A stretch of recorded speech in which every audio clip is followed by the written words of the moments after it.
Entonces, criterios fisiológicos no lo hay. Ahora vamos a los criterios anatómicos, ¿no? Amputaciones, secciones, tampoco lo hay, no, aparentemente no. Pero en el mecanismo de lesión, chicos, mecanismo de lesión, en adultos, hay que tener en cuenta que todo paciente adulto que se ha caído más de 6 metros, hay que catalogarlo como un paciente politraumatizado.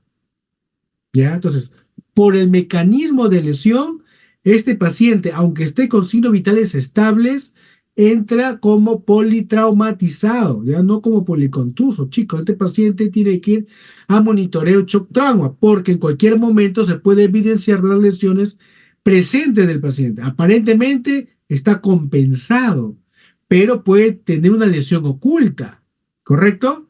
¿Sí? ¿Estamos claros acá, jóvenes? Entonces, no solamente hay que basarnos en los criterios fisiológicos, hay criterios anatómicos y criterios por mecanismo de lesión. Y los otros son especiales, ¿no? En ancianos, en niños, en gestantes, etcétera, ¿no? Los especiales. Pero criterios de lesión, uno es la altura de la caída. En adultos mayor de 6 metros. Tu paciente se cayó más de 6 metros. ¿Listo? ¿Correcto? Hasta ahí estamos. Tiene criterio de politraumatizado por el criterio de mecanismo de lesión. Por ejemplo, un paciente está en su moto, la velocidad también es otro criterio de que ingrese a una unidad de trauma. Por ejemplo, ¿cuál es la velocidad, punto de corte, por ejemplo, en moto, en auto, etcétera? ¿Cuánto es? 70. 60 kilómetros. Más de ¿Cuánto? 60. Mayor, Más de más de 60. 70. Mayor de 70. Es Mayor a mayor 70. a 32 Mayor de kilómetros por 65 hora, kilómetros por ¿no? hora.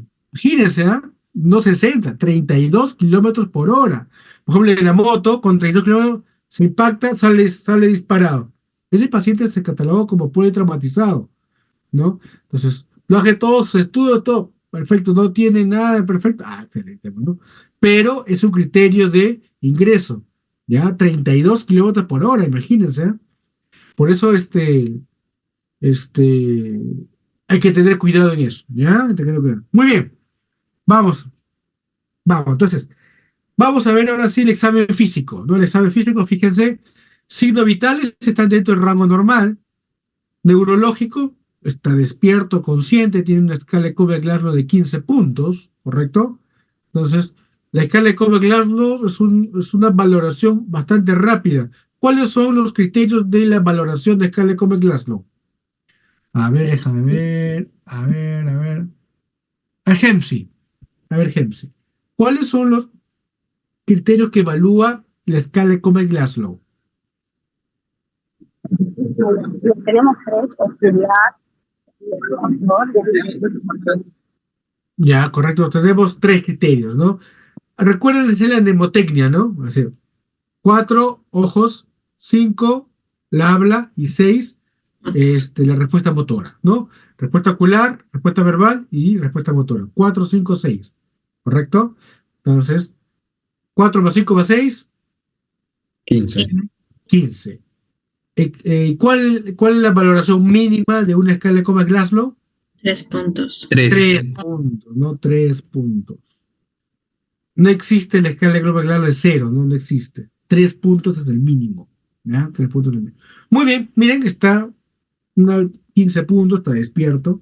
Extremidades, hay dolor a la movilización activa y pasiva del miembro superior derecho, dolor en el muslo derecho, no hay deformidades, cabeza, hematoma, pabellón auricular, izquierdo, heridas contusas múltiples, porque recuerden que se cayó 6 metros y sobre superficie empezó a caer, ¿no? Entonces, obviamente va a tener múltiples lesiones. Ahora, cuando tengan ese tipo de precipitación, uno, hay que evaluar que no haya, aparte de la cabeza, cuello, tórax, abdomen, pelvis, ¿no? Y los miembros, porque puede haber fracturas, ¿no? Depende cómo cayó parado, acostado, sentado, etcétera, ¿no? Muchas veces cuando caen así sentado en horquilla, como si fuera como si de montar, ¿no? Puede haber fracturas a nivel de la pelvis, caderas, trauma renal por el mismo mecanismo de caída, ¿no? Entonces, puesto que todo paciente mayor de 6 metros politraumatizado. ¿Listo? Tórax, por ejemplo, fíjense. Escoriaciones superficiales lineales múltiples en dorso de hemitórax, o sea, parte posterior de hemitórax derecho, ¿ya? La parte por el dorso, la parte por el... Dolor a la palpación y a la compresión,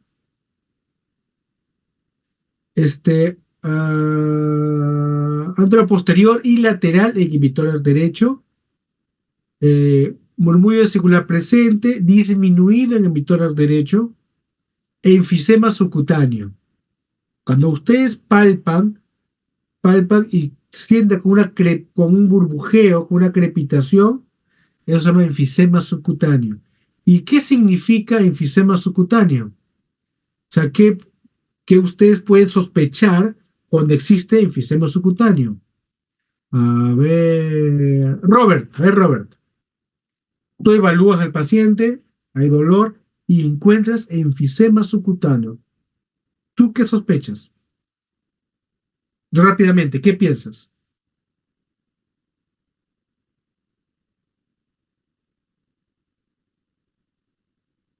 Edward, Aire, presencia de aire, doctor.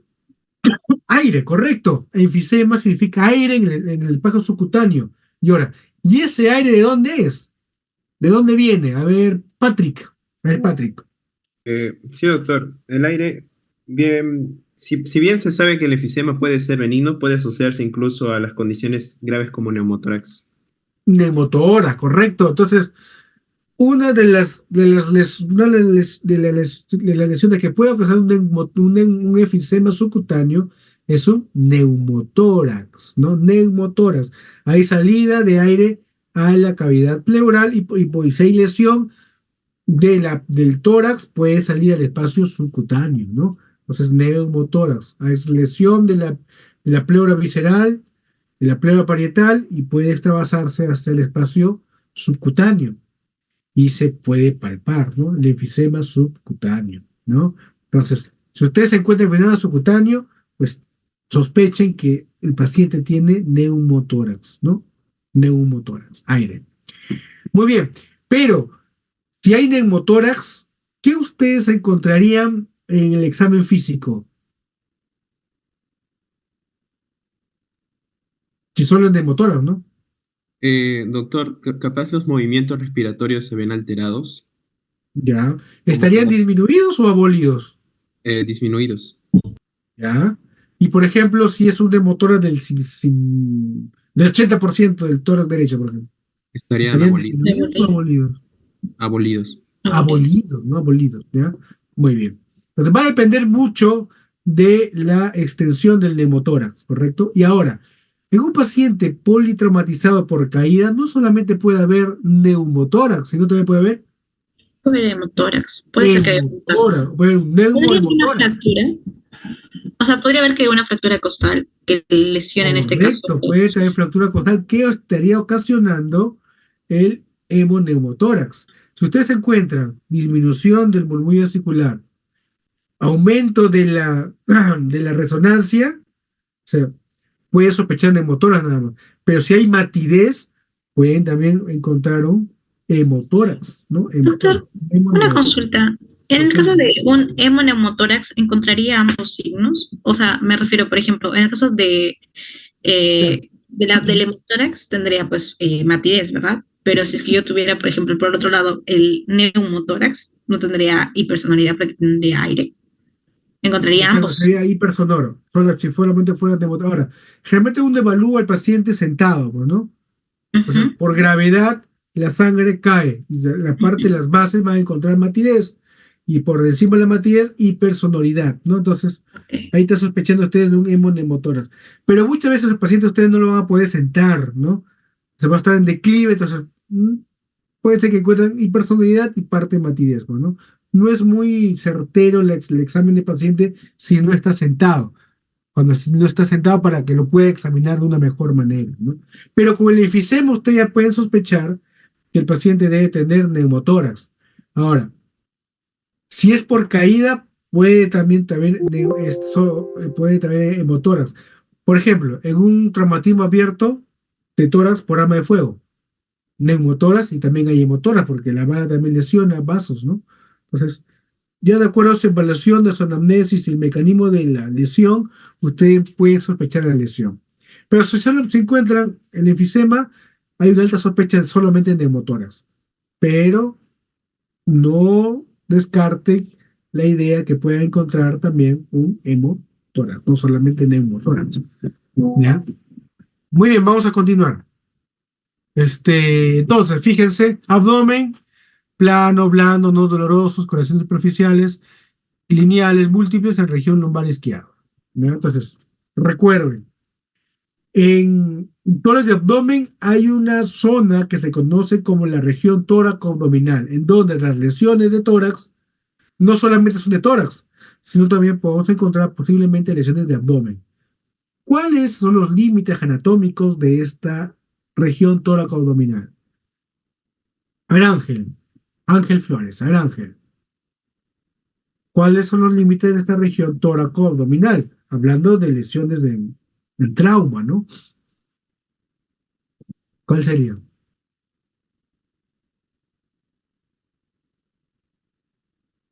A ver, Abel Garay, Abel, Doc, sería el diafragma. ya. Eh, Por ejemplo, ¿cuáles son los reparos anatómicos? La línea intermamilar y el reborde costal, subcostal, perdón. ¿Ya? Ese espacio que está entre las dos líneas se conoce como espacio tóraco-abdominal. Toda lesión que ustedes encuentren en esta zona, no solamente sospechen de lesión de pared torácica, sino también puede haber lesiones de abdomen, ya sea por lesiones penetrantes en tórax o lesiones cerradas o contusas nada más, ¿no? Entonces, en esa zona, recuerden que es una zona que por la forma del diafragma, en forma de cúpula, porque engloba parte de la cavidad abdominal y órganos de la cavidad abdominal y también ambos pulmones, ¿no? Órganos de la cavidad torácica. Entonces, esa zona es la región tóraco-abdominal, ¿ya? No se olviden. Entonces, si tienen ahí, por ejemplo, un proyectil de arma de fuego en esa zona, sospechen que puede haber también lesión de abdomen, ¿no? ¿Listo? Muy bien. Entonces, siguiente, por favor. Siguiente, Samira. Perfecto. Entonces, hasta acá. Antes, hasta ahí no. Hasta ahí. Vamos a ver dónde estamos. Hasta ahí.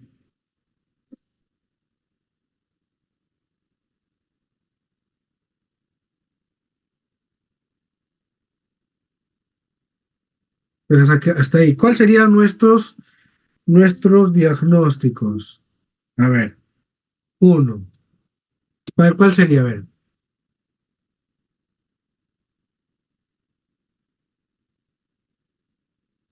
Eh, Paciente politraumatizado, politraumatismo. Sería A ver, paciente ¿qué más? politraumatizado con neumotórax. ¿Cómo? A ver, Patrick. Paciente politraumatizado con neumotórax. A ver. Politraumatizado por caída, ¿correcto? Ya está. Politraumatizado por caída. Recuerden que la caída, muy bien. Entonces, aquí dentro de politraumatizado, ¿qué encontramos?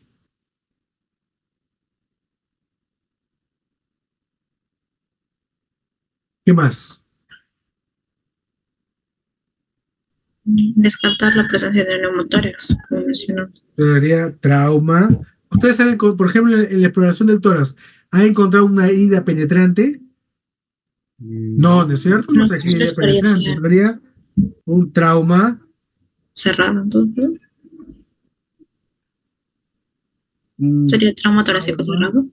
torácico cerrado, ¿no? Y por el examen físico, descartar neumotórax derecho. ¿Ya? Listo, descartar neumotórax derecho. Muy bien, ¿correcto? Entonces, politraumatizado, trauma torácico cerrado, descartar. Ahora, Si es cierto, en abdomen no tiene mucho dolor, ¿no? No tiene mucho dolor.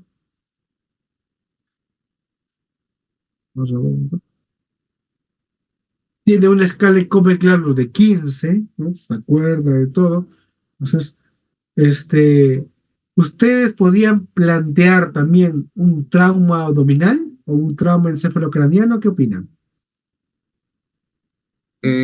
Si está con una escala de Glasgow de 15, si hubiera perdido la conciencia, si hubiéramos clasificado como un TEC leve. Y sobre lo gastrointestinal, si la enfisema subcutáneo se hubiese encontrado a nivel abdominal, también se puede catalogar como una perforación gastrointestinal por traumatismo. Ya, muy bien. ¿Otra opinión? A ver, Ariana, ¿qué opinas? ¿Qué otro diagnóstico más podemos agregarle?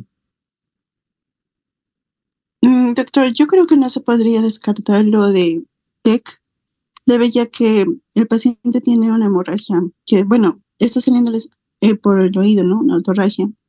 Entonces no sería bueno descartar esa diagnóstica de TEC. Correcto, ¿no? Hay otorragia, entonces no hay que descartar la posición de TEC. Muy bien, ¿qué más?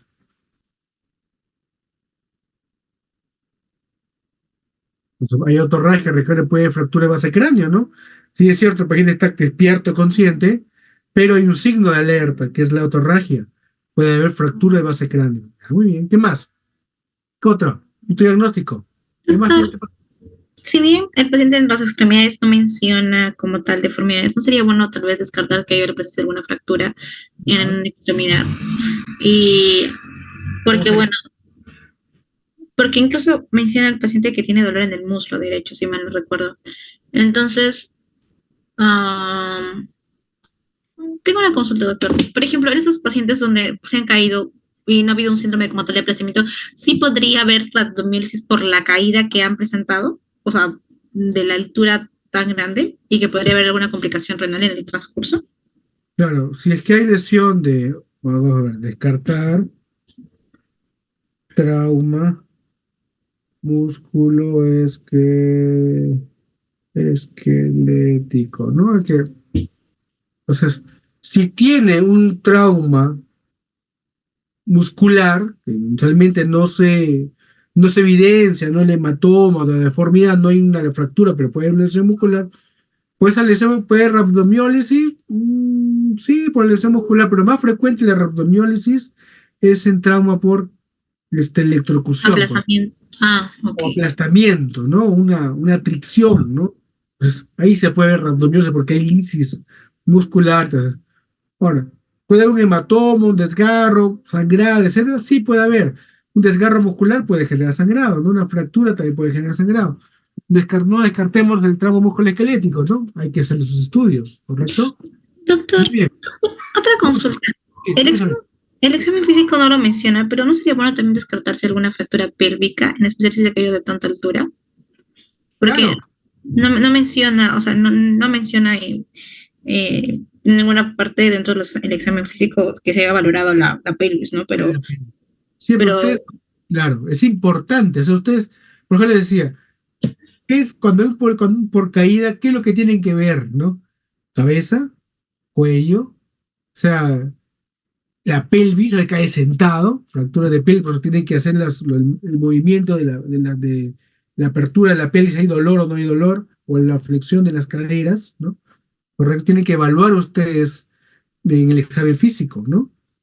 Obviamente, si está inconsciente el paciente, ni- ya no hay nada que decir que tiene un traumatismo cercano grave, pues, ¿no? Alguna escala de Cobb-Glasgow bajo, menor de, pues, de 8 o 9, pues, ¿no? Entonces, ahí ya incluso requiere intubación cuando está menor de 8.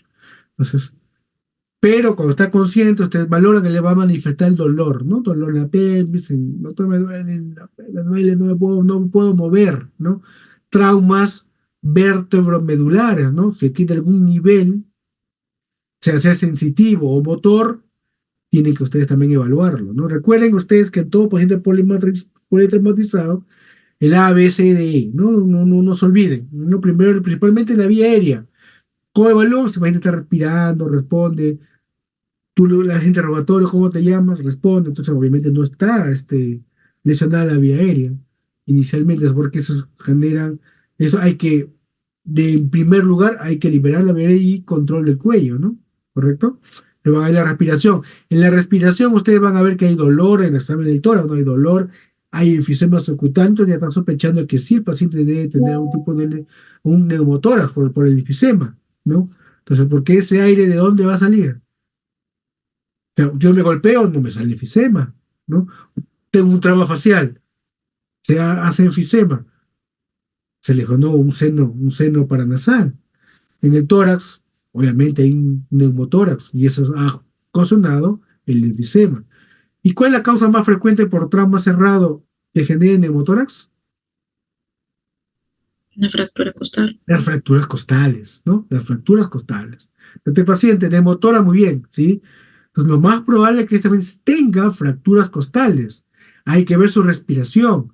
Si el paciente presenta respiración paradójica o en todo caso es un tórax inestable, ¿correcto? Entonces, aquí hay, o en todo caso, si ustedes evalúan y encuentran signos de neumotórax a tensión, es una emergencia, tienen que ustedes comprimirlo el neumotórax a tensión, ¿no? Entonces, ahí va la pregunta. ¿Yo puedo diagnosticar neumotórax a tensión clínicamente o tengo necesidad de tomar una placa de tórax? Creo que los hallazgos clínicos nos podrían orientar, pero sí sería necesario valorar la imagen, porque, bueno, porque el motor es atención, en este caso hace desplazamiento incluso. Entonces creo que eso sí se puede poder visualizar con las imágenes. Recuerden, chicos, si ustedes encuentran signos de un neumotórax a tensión, es una emergencia, ¿ya? Tienen que descomprimir el neumotórax a tensión, porque si no se les va a morir el paciente en sus narices, ¿ya? Entonces, entonces, ¿cuáles son los signos de un neumotórax a tensión? Ahí viene la otra pregunta. ¿Cómo yo puedo identificar un neumotórax a tensión de un neumotórax simple? O de un taponamiento cardíaco, que también se puede hacer el diagnóstico diferencial, ¿no? A ver, ¿quién me responde? ¿Quién me responde? ¿Qué vamos a encontrar en un neumotórax a tensión?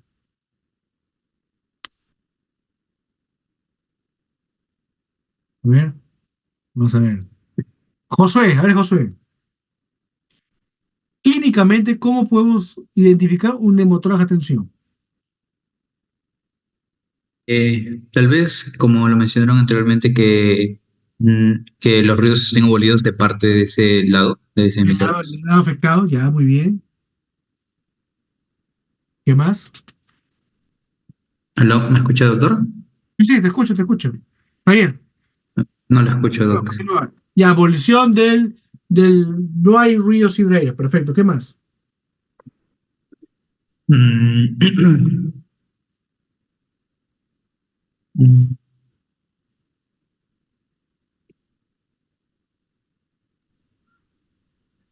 ¿Que haya taquipnia?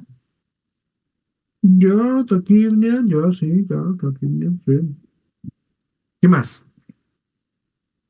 Dificultad para respirar. Paciente no puede respirar. Podría haber Mm, desplazamiento, como Recuerden, por ejemplo, desplazamiento de la tráquea, o sea, se podría visualizar. O sea, mm, podríamos. claro, lo que pasa, mira, Asimetría la torácica, doctor. cervical puede desplazar, pero más van a ver eso en una placa, ¿no? Desviamiento de la tráquea, desplazamiento otra vez en una placa de tórax. Pero yo les hablo de diagnóstico clínico. Entonces van a encontrar Personalidad. abolición en todo el hemitórax, ¿ah? No van a encontrar Y, ningún. ¿Qué más? y personalidad. Ya, perfecto. Taquimpánico, todo el Ujú. pánico. ¿Qué más? Dificultad para respirar. La gente está con disnea, no puede respirar. ¿Qué más? Taquipnea. Cianosis. Doctor, podría haber cianosis. Cianosis, correcto, cianosis. ¿Qué más? Ingurgitación de las venas El cuello. yugulares, La el cuello, distensión. el cuello afectado. ¿Y qué más? Hipotensión, taquicardia. Hipotensión. hipotensión, ¿correcto? Entonces, Ausencia de las vibraciones vocales.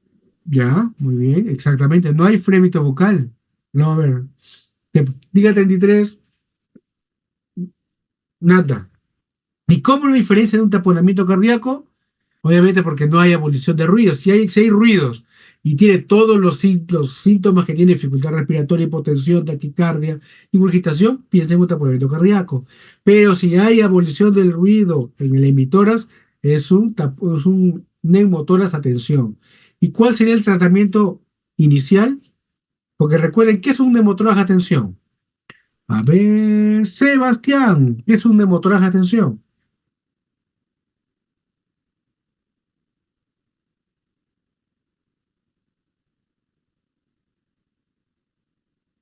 Hola, Sebastián.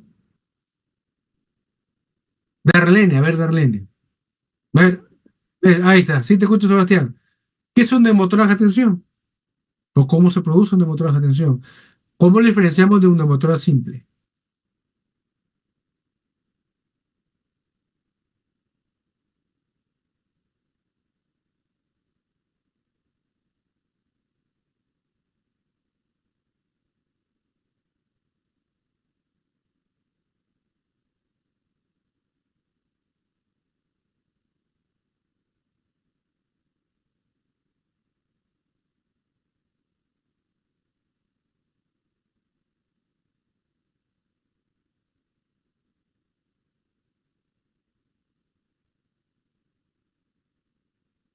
Ya, ya.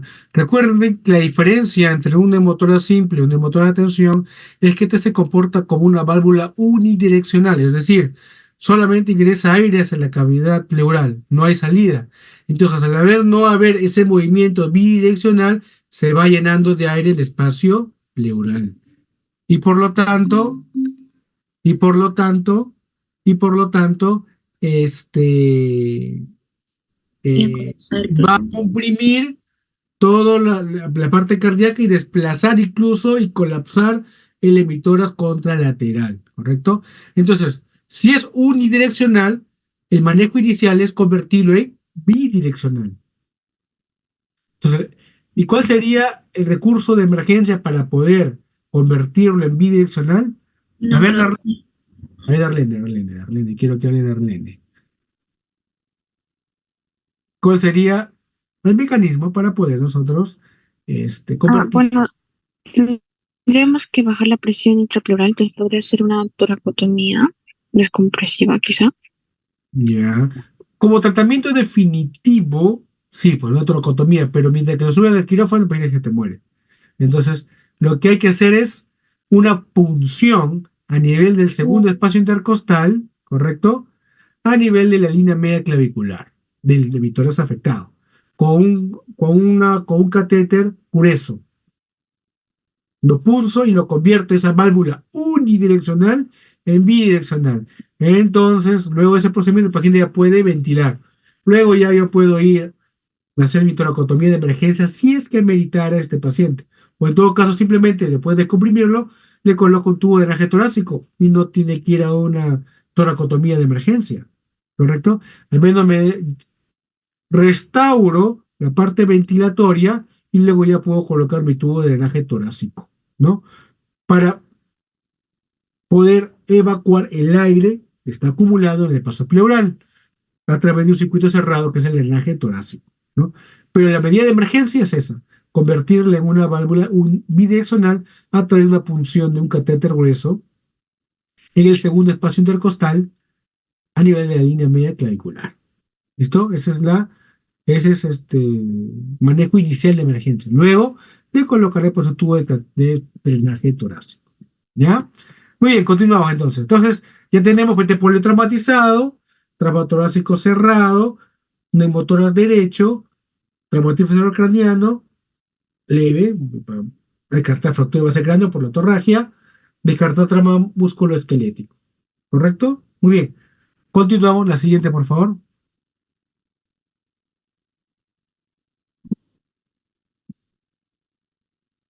Muy bien, entonces, luego ya que yo hice toda mi valoración, veo que mi paciente está estable, ¿no? Está estable, porque recuerden que en cada paso de la evaluación podemos hacer nuestras acciones. Por ejemplo, si vemos que el paciente tiene un neumotórax, yo puedo empezar también parte del manejo es la hidratación, ¿no? La hidratación. Entonces yo inicio la hidratación, ¿correcto? Si estoy sospechando de un lesión vascular, hay sangrado, pues haré de mano lo que es eh, la transfusión inicial, pues no el protocolo de transfusión. ¿Se podría usar politransfusión masiva? Sí, si es que el caso de paciente está en criterio de shock, ¿no? Usamos el protocolo de transfusión masiva, en los cuales usamos un paquete globular, usamos un plasma fresco congelado, o sea, 1-1-1, ¿no? Y un paquete de plaquetas, ¿no? 1-1-1. Voy transfundiendo los hemos derivados del paciente. Es el protocolo de transfusión masiva. Entonces, si el paciente, a pesar de que yo estoy transfundiéndolo, se convierte en un paciente politransfundido, la mortalidad aumenta. Acá la pregunta, ¿a qué llamamos un paciente politransfundido? A ver, Basti, ¿cuál es la definición de un paciente politransfundido? Es decir, que no responde, le estoy transfundiendo y no responde. Aquí conocemos cuál sería la definición del politransfundido. Doctor, buenas noches. Bueno, por lo que entiendo, bueno, poli quiere decir varios, entonces quiere decir que se le ha transfundido varios paquetes, tal vez globulares, ¿no? Así pues. Ya sea glóbulos rojos, plasma, plaquetas, pero el tiempo ha sido muy corto y ha sido de manera muy repetida, ¿no? Entonces pienso que podría ser básicamente eso. Ya. Normalmente se dice cuando se pasan más de 10 paquetes globulares, más de 10, o en un tiempo de 24 horas, el paquete politransfundido. Y el riesgo de la mortalidad incrementa. ¿Ya? Muy bien. Entonces, vamos a ver las imágenes. ¿Pregunta? ¿Sí, Samira? Sí, una consulta, doctor. Bueno, a nosotros nos dijeron que ideal antes que uno de plasma, uno de paquete globular, era sangre propiamente dicha. Así es. Pues se están dejando en shock. Ujú. Ya no van a pedir paquetes, pasan sangre completa, inclusive. ¿No? Sangre completa, ¿no? Entonces, a veces en los hospitales pues no tenemos pues paquetes, o sea, sangre completa, tenemos paquetes globulares, pues, ¿no? En este caso Le pasar damos, paquetes globulares, pues, ¿no? Pero le el damos protocolo como de uno. transfusión masiva siempre va a bajar porque recuerden que uno de los pilares de, del, del rombo de la muerte es la coagulopatía, ¿no? Ujú. Entonces, por eso tenemos que también agregar factor de coagulación en el plasma fresco, ¿no? Factor de coagulación, ¿no? Pero principalmente son con glóbulos rojos, ¿no? Paquetes globulares. Hay que bajar Doctor, paquetes globulares. otra consulta. Bueno, tengo entendido que en los casos de estos pacientes, por ejemplo, suele realizarse únicamente saber qué grupo sanguíneo es y las pruebas cruzadas muchas veces no se realizan. El riesgo de que esos pacientes, por ejemplo, contraigan una enfermedad posterior a ello es alto. Ah, ya. No, generalmente los que se contraigan con enfermedades bien raros, ¿no? Porque hacen un tamizaje previo de la sangre, ¿no? La sangre de las unidades de banco de sangre hacen un tamizaje bien estricto en cuanto a los donantes, ¿no? Entonces, por eso que el riesgo de contagio de hepatitis C, hepatitis B, VIH, SIDA, es bajo, bajísimo, casi nulo, ¿no? Probablemente antiguamente sí, pues no habría riesgo porque no había un buen control, pero actualmente es difícil que tengas algún tipo de enfermedades virales como hepatitis B y la C, que recuerden que la C y la B son patologías incurables y que pueden tener un riesgo de cirrosis o hepatocarcinoma alto, ¿no? Entonces, pasa que es casi nulo el riesgo, ¿no? Por el tan buen tamizaje que hacen previamente salvo que, por ejemplo, si yo pongo mi sangre, no, pues no, eso tiene que hacerte a todo paciente que dona sangre, se le hace un tamizaje seriado, protocolizado, etcétera, pues, ¿no? Es poco probable, casi nulo que se contagie de una enfermedad venérea o una enfermedad infectocontagiosa por las transfusiones. ¿Ya? Muy bien, entonces este paciente, ¿le pedimos imágenes? No, claro. Si estamos sospechando un traumatismo cerebrocraniano, una tomografía helicoidal multicorte cerebral. Correcto, una tomografía. Ahora, tiene un trauma de tórax. ¿no? Si ya le estoy haciendo el protocolo por tomografía, pues le hago un barrido, bueno, cabeza, cerebro, tórax y abdomen, ¿no? Entonces yo veo ya con un barrido, con un scan, veo todo. Lamentablemente no todos los hospitales tienen esa posibilidad de hacer un barrido tomográfico, ¿no? La radiografía también es importante. Si solamente pues, sospechamos un trauma de tórax, netamente de tórax, o una placa de tórax y paralía costal, podemos diagnosticar. Pero si estamos en una unidad, un hospital donde tenemos la tomografía, ¿para qué vamos a pedir placa de tórax? Si podemos pedirle con un solo scan, en un minuto, tener todo: cabeza, tórax y abdomen, ¿no? Barremos con una tomografía cerebral, tóraco, abdominal, ¿no? En este caso fue lo que se le pidió. Y se le pide sus exámenes iniciales. Recuerden, un hemograma. ¿Para qué? Para ver también el nivel de hemoglobina. Para si está más sagrado, no sagrado. Obviamente va a haber leucocitosis por trauma, puede haber, ¿correcto? Pura creatinina, recuerda que es un calle precipitado, puede estar alterada también, puede haber un trauma renal, ¿no? Por un trauma abdominal que no come rato peritoneal, puede haber. En el barrido tomográfico lo podemos visualizar algunas lesiones, ¿no? Haga, ¿no? Para gente que tiene un trauma torácico, hay que ver los gases arteriales, porque puede haber también contusión pulmonar. No solamente lesiones de la pared costal, o la caja torácica, sino también esto traumatismo puede haber contusión pulmonar. Entonces, inicialmente en las imágenes puede ver el pulmón sin lesión, pero ya ve alteraciones en lo que es la valoración respiratoria de Bedelaga, ¿no?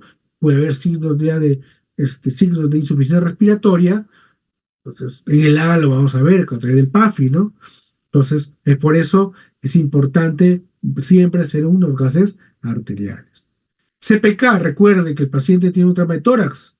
Puede haber también un trauma cardíaco, ¿no? Un trauma cardíaco, recuerden, por la caída, no solamente los órganos que están dentro de la caja torácica, también está claro, que es el corazón. A ver, Darlene, sí, Darlene.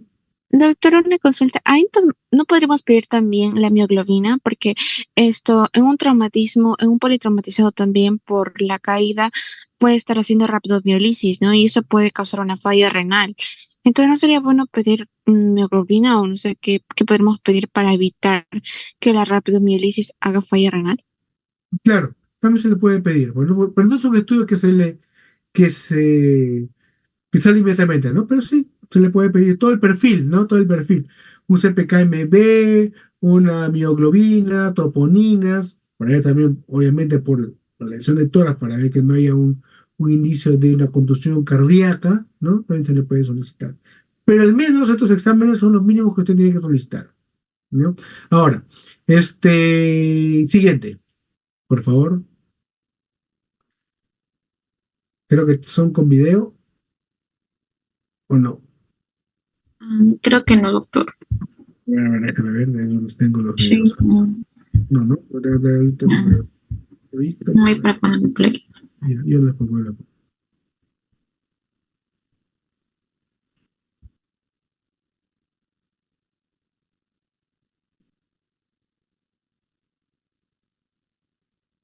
Ujú.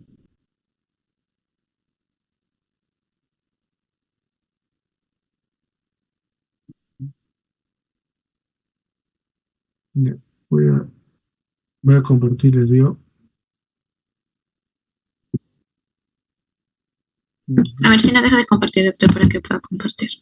Ya. ¿Ven mi pantalla, chicos? Sí, doctor. ¿Ven? ¿Ven mi pantalla? Sí, sí, sí, sí, doctor. ¿Ven, no? Sí.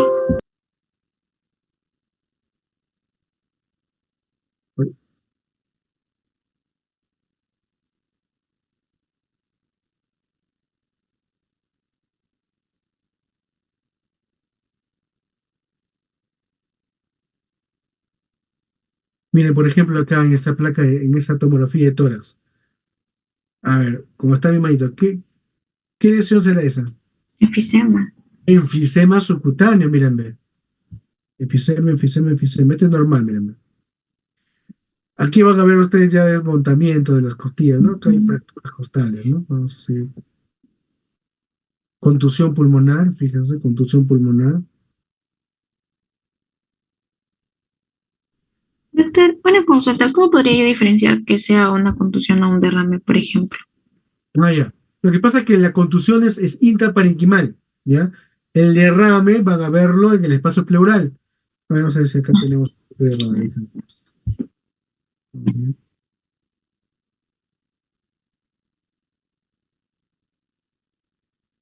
A ver, ay,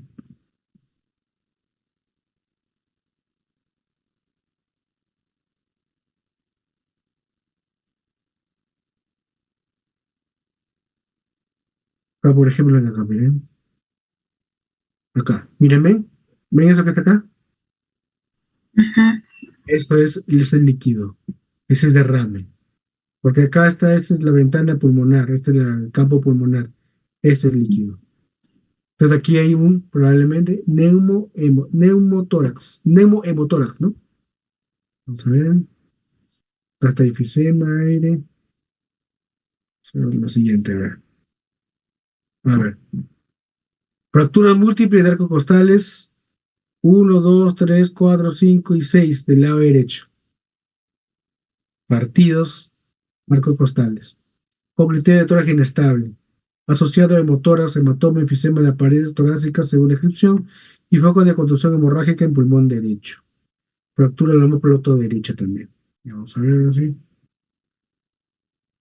Por ejemplo, acá. Aquí van a verlo acá.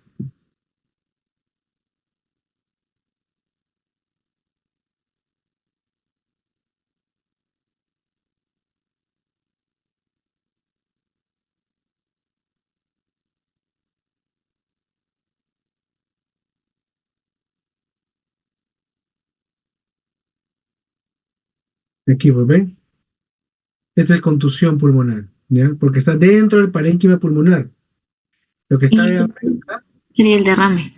es el derrame, que en este caso es el hemotórax, ¿no? Sangre, ¿ya? Acá ustedes ven costillas cabalgadas por la fractura costal. Correcto, lo que está la fractura costal. Y está el enfisema, ¿no? Que es generado. Doctor, No, pero como tal no hay un hemotórax. Ay, perdón, como tal no hay un neumotórax, ¿verdad? el hemotórax no se ve acá. Aquí no Ok. se ve, se ve hemotórax. Hemotórax. ¿Ya? Pero al haber aire es porque ha habido lesión y hay salida, ¿no? Salida. Pero no hay un neumotórax, más bien en hemotórax, ¿no? Entonces, por eso, moraleja, no todo enfisema subcutáneo se va a representar en la placa de tórax como un neumotórax, ¿no? En este caso hay un hemotórax. Y acá hasta atrás, miren, se ven. ¿Ven? Bueno, hay pequeño un poquito, miren, miren acá. ¿Ven acá? ¿Ven? Hola. Claro, pero es mínimo, ¿no, doctor? Mínimo, mínimo, ¿no? Mínimo de motoras. ¿Ya? Es mínimo. Eso no amerita ni siquiera colección de tubo. Es mínimo. Pero si hay un líquido, mira, ve acá. Más si nosotros sería un neumohemotórax, porque el neumotórax es mínimo, pero hay un neumohemotórax. Pues sí hay un neumotórax, pero es pequeño, ¿no? No es significativo el neumotórax.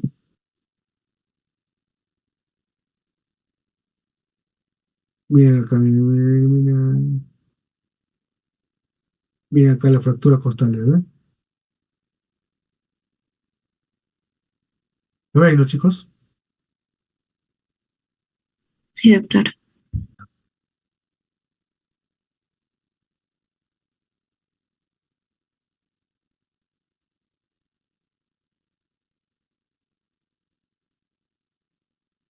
Ya. Ahora sí, un ratito quiero mostrarles otra imagen.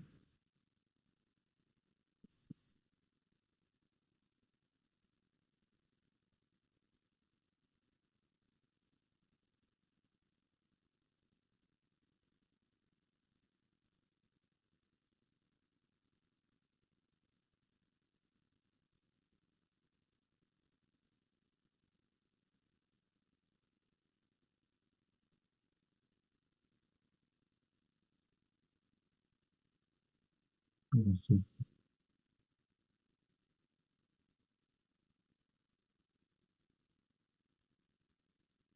¿Ven la imagen? Hola. Sí, doctor. Se Bien. fracturó Ese también, todo. miren, el hemóplato, ¿cómo está? Partido, ¿no? La fractura también escapular. Y acá también, ven? ¿Qué más ven acá? También hay una luxación, ¿no, doctor? Acronio clavicular, ¿sí? Ujú. Está desplazada acá la acronio clavicular, ¿correcto? Entonces, por acá, fractura, fractura múltiple de costales 1, 2, 3, 4, 5, 6. Ahora, ¿cuál es la definición de tórax inestable?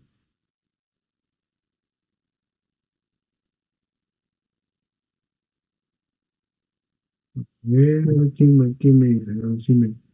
Ahora sí, me detengo. Ahora sí, Samira, comparte por foto pantalla. Aquí, doctor. Comparte. A ver, vamos a ver, nuestro amigo. A ver. Karim, a ver, Karim, ¿qué es un tórax inestable? Ah, básicamente sería cuando la pared torácica pierde su estabilidad por el traumatismo, por un traumatismo. Ya.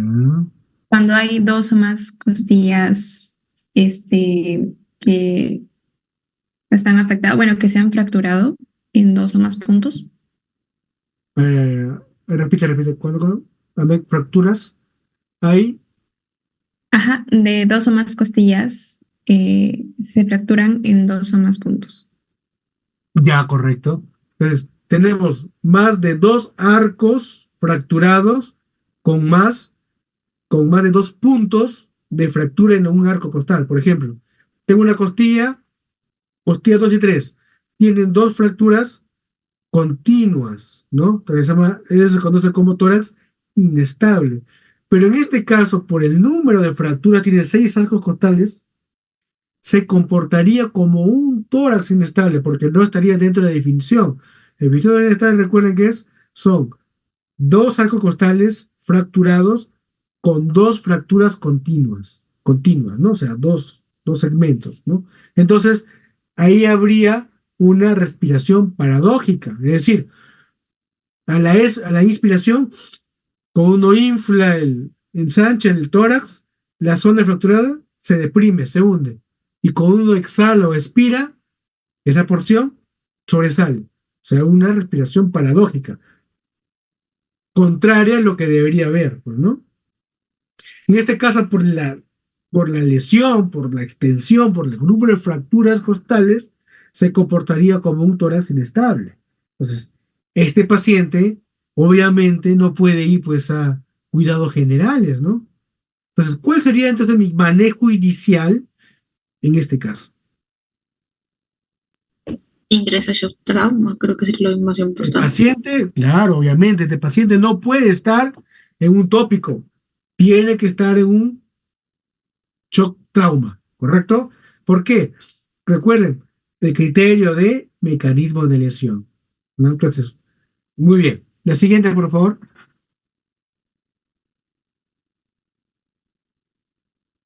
Es la conclusión, correcto, ya. Es la tomografía cerebral. A ver, ¿qué dice la tomografía cerebral? No se evidencia lesiones focales ni difusas en el presente estudio. Diastasis petrooccipital bilateral con predominio izquierdo. Ya. Fractura lineal de la base de la porción petrosa del occipital. Ya. Entonces, sí tiene pues fractura, ¿no? En la parte de la base del cráneo. Obviamente, felizmente, no ha habido compromiso más del encéfalo, pero sí hay una fractura de base del cráneo. Por lo tanto, eso sí se correlaciona con el sangrado, con la otorragia, ¿no? Muy bien, entonces tenemos traumatismo cerebrocraniano con fractura de base cráneo, un trauma torácico cerrado, fracturas múltiples costales en el lado derecho, un hemonemotórax derecho, ¿correcto? Entonces tenemos varios diagnósticos. Seguimos. Muy bien. Muy bien, los exámenes iniciales. No hay los leucocitos, ¿cómo están? A ver. Gabriel, a ver, Gabriel. A ver, interprétame los exámenes de laboratorio.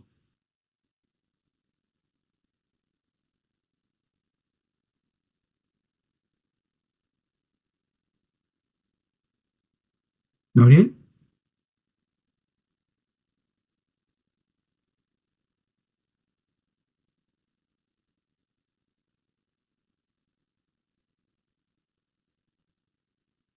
Bien, a ver. Sofía, no es Sofía. A ver, bueno, sobre el hemograma, mm, está con hemoglobina baja, está con 10.8 el Ya. 18 de septiembre. También mm,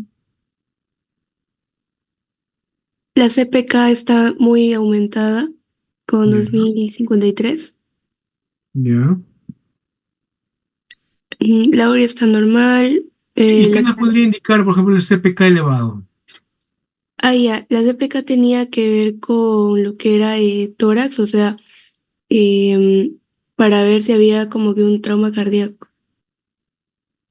Ya. ¿Y qué significa la CPK? Creatinina y quinasa, ¿correcto? ¿Y qué es la CPK? ¿Y qué es la CPK? Es un marcador. Y es una enzima, ¿ya? Una enzima, qué mal, ¿ya?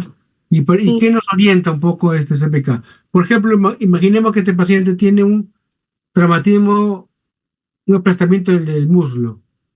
¿Tú sospecharías que este CPK se debe por un trauma cardíaco? ¿Es exclusivamente el CPK es para trauma cardíaco? ¿Construcción cardíaca? No estoy segura, doctor. Ya, ya, muy bien, no, no, preocupa, muy bien, no, no hay problema, Sofía, está bien. Y el resto del examen es urea, creatinina, Bueno, urea y creatinina están en parámetros normales. ¿ya? Y los electrolitos, El sodio también, el cloruro también y el potasio, sí, están, tanto sodio, cloruro y potasio están normales. perfecto, muy bien, Sofía. Vamos a ver. Andrea Contreras, ay, Andreita. ¿Qué más nos indicaría el CPK?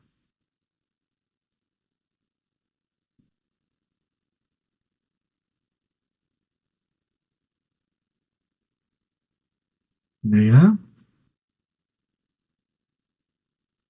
Y Andrea, a ver, disculpe, Andrea. No, como le está bien. mencioné, Sí, como le sí, sí. mencioné, Andrea está teniendo bastantes problemas para poder, está teniendo problemas con No, su micro. ahí, no hay problema, no hay problema. A ver, y Andrea Cortés.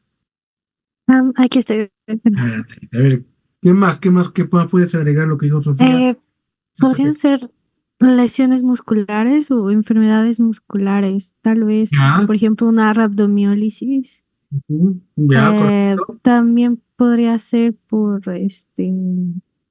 ataque cardíaco o si no, em, hipotiroidismo. Creo que también podría elevar la CPK. Ya, correcto. En el contexto del trauma, recuerden que la CPK se puede por lesión de la fibra muscular, ya sea musculoesquelética o cardíaca, por lesión de tejido nervioso, también se puede elevar la CPK, ¿no? Entonces, en el contexto del trauma, CPK puede elevarse por una contusión cardíaca, por un traumatismo musculoesquelético o por un traumatismo encefalocraniano, también se puede elevar la CPK, ¿ya? Entonces, por eso que a este paciente se le pidió CPK. Entonces, obviamente que tiene múltiples contusiones también, aparte de musculoesquelética, tiene un traumatismo torácico, tanto la pared torácica como pulmonar, tiene contusión pulmonar, entonces pues, se puede ver expresada en esta elevación de la CPK, ¿ya? Entonces, por eso es que este paciente debe tener un buen monitoreo, ¿no? Monitoreo de la función renal, ¿no? ¿Por qué tendríamos que monitorizar adecuadamente su función renal? porque la CPK puede obstruir Que ese exactamente puede taponamiento generar un renal. taponamiento renal, ¿no? Un Ujú. taponamiento renal, ¿correcto? Entonces este paciente tiene que ir. Entonces ahí va la siguiente, por favor, Samira, por favor. Muy bien, entonces, este paciente, por su, por su condición, tiene que ir a una unidad de cuidados críticos. No puede ir a piso. Por ejemplo, ya no todo está bien, mándalo a piso. No. Su paciente que tiene monitorización, tiene CPK elevada, ¿correcto? Tiene riesgo de taponamiento renal, tiene contusión pulmonar, tiene múltiples fracturas costales que los cuales se convierte en un tórax inestable, ¿correcto? Entonces, obviamente, es un tórax inestable, va a haber también dolor por las múltiples fracturas costales, ¿correcto? Tiene un hemoneumotórax, predominantemente hemotórax derecho. Entonces, este paciente tiene una unidad de cuidados, no una UCI, pero al menos una unidad de cuidados intermedios, que está dentro de los cuidados críticos. Ahora, por esta inestabilidad del tórax, este paciente tiene que ir a cirugía, ¿sí o no? ¿Qué opinan? A ver, Sí, ahí quiero sus opiniones. ¿Qué opinan? Sí, pero sería una cirugía abierta sí, porque doctor. A ver, ya, muy bien. Qué más habló? Yo opino que sí, doctor, ya que es un hemotórax inestable, ¿no? Está impidiendo la ventilación a nuestro paciente. Claro. Lo más probable es que este paciente progrese a una insuficiencia respiratoria, ¿no? Uno, por el dolor. Dos, porque puede aumentar el hemotórax, ¿correcto? Por la confusión pulmonar, etcétera. Entonces, este paciente va a ir, tiene que ir a cirugía, una cirugía de tórax, ¿no? Y este paciente, evidentemente, fue a una cirugía de tórax, ¿no? Le redujeron las fracturas costales con placas de titanio, le hicieron un drenaje torácico para evacuar lo que es bueno, no hicieron una toracotomía, hicieron una toracoscopía, ¿no? En este caso, ¿no? Es decir, porque el paciente estaba hemodinámicamente estable, entonces intentaron resolverla por cirugía laparoscópica, en cuanto a ver si hay una lesión pulmonar, etcétera. Evacuaron el hemotórax, correcto, con tener un drenaje torácico, y sí, obviamente por cirugía convencional, redujeron las fracturas colocándole placas de titanio, ¿no? ¿Correcto? Entonces, este paciente sí fue a cirugía, ¿no? Obviamente, el paciente posterior a la cirugía fue a una unidad de cuidados intensivos porque pasó con ventilador mecánico, obviamente para un buen manejo ventilatorio, ¿correcto? Entonces, este paciente sí fue a cirugía. Ahora, ¿qué hubiese pasado? ¿Qué complicaciones puede tener este paciente? Entonces, recuerden que las complicaciones pueden ser tempranas, medianas o tardías, ¿no? Entonces, ¿cuál de las complicaciones inmediatas puede haber en este paciente? Por ejemplo, ustedes van al paciente, lo hospitalizan a UCI, mandan a interconsulta a cirugía de tórax para que lo pueda evaluar. ¿Qué complicaciones puede presentar en las primeras horas? ¿Qué piensan?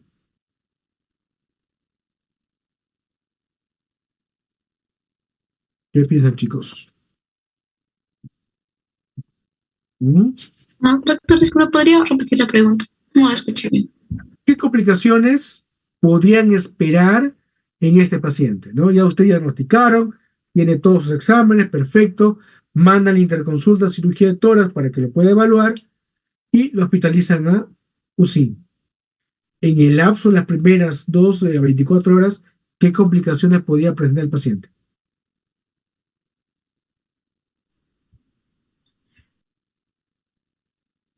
¿Mm? ¿Qué opinas? Doctor, no estoy tan segura, pero tal vez el paciente podría entrar en un cuadro de shock, por ejemplo, si no se le atiende rápidamente.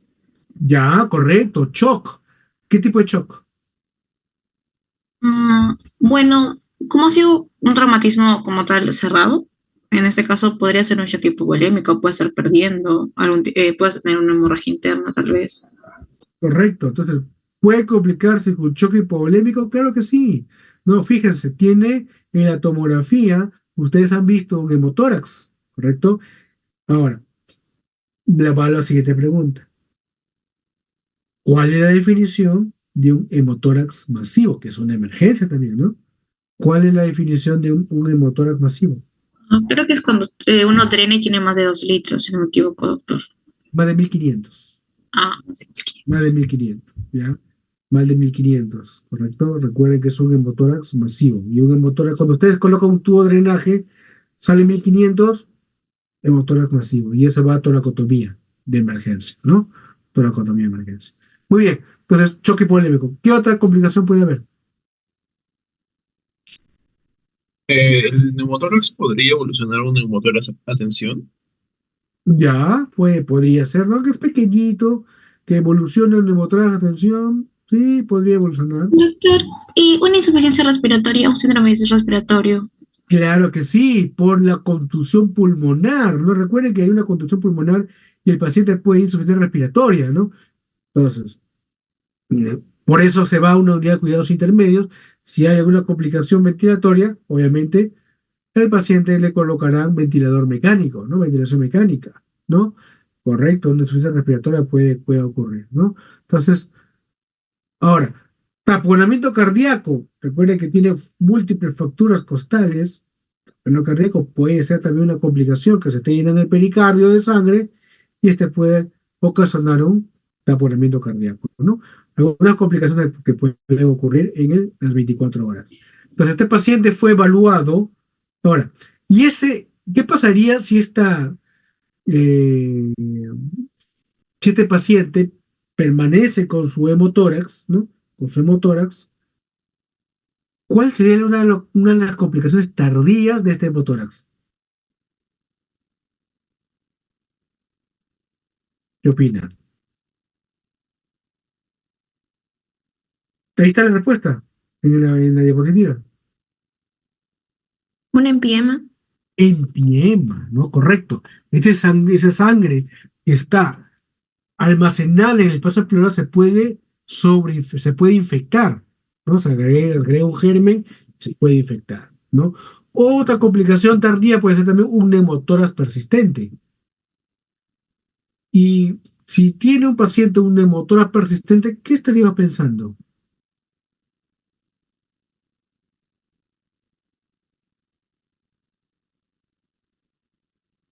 A ver, chicos,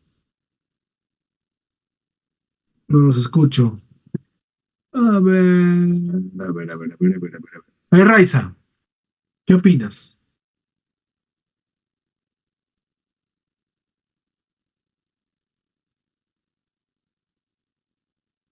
Raiza, a ver. David, a ver, David.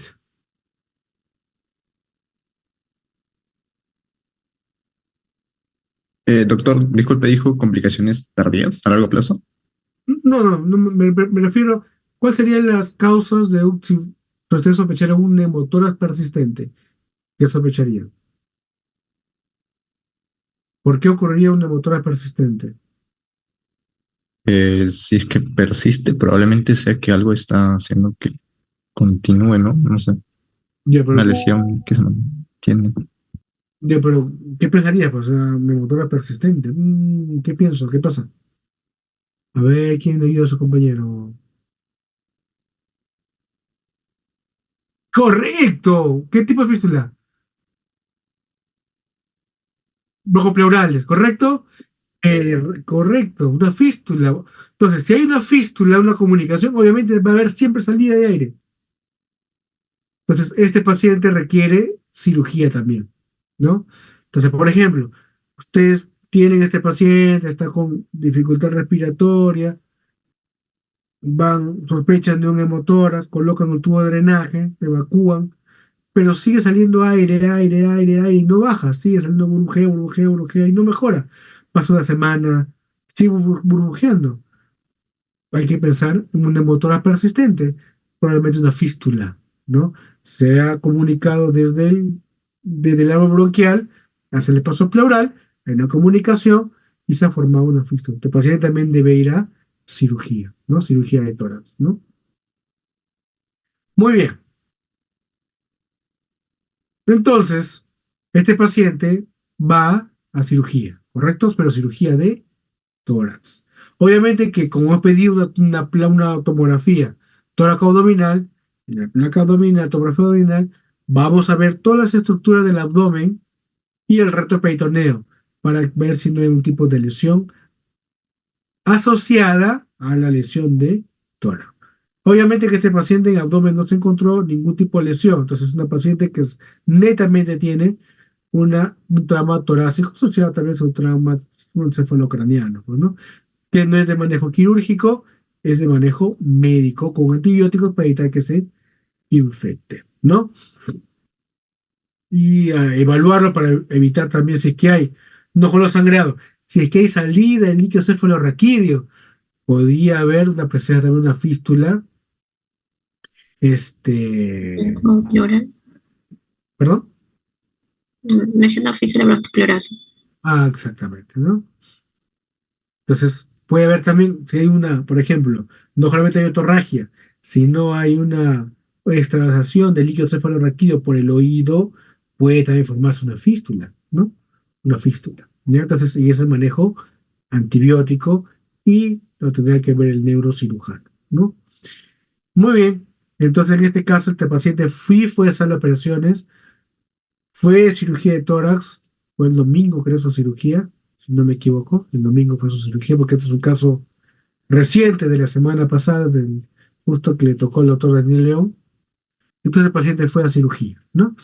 Pasó cuidados intermedios, monitorizado, y luego fue a cirugía de tórax. El paciente aún permanece en unidad de cuidados intensivos, pero con una evolución favorable, ¿no? Lenta, favorable. Bien, preguntas, dudas, inquietudes hasta acá, jóvenes. Si no, nos damos un pequeño break para continuar con el siguiente caso. ¿Preguntas, dudas, inquietudes, chicos? Doctor, una consulta. En relación a las fístulas broncopleurales, son las complicaciones, es una de las complicaciones de la hemorragia, Neumotórax. del hemotórax. Neumotórax, porque recuerden que esta fístula es salida de aire, ¿no? O sea, Ajá. neumotórax persistente, una de las causas de las fístulas broncopleurales, ¿no? Ah, Entonces, no, claro. Pero me refiero a cuál sería la causa por la cual se formaría esta fístula. ya.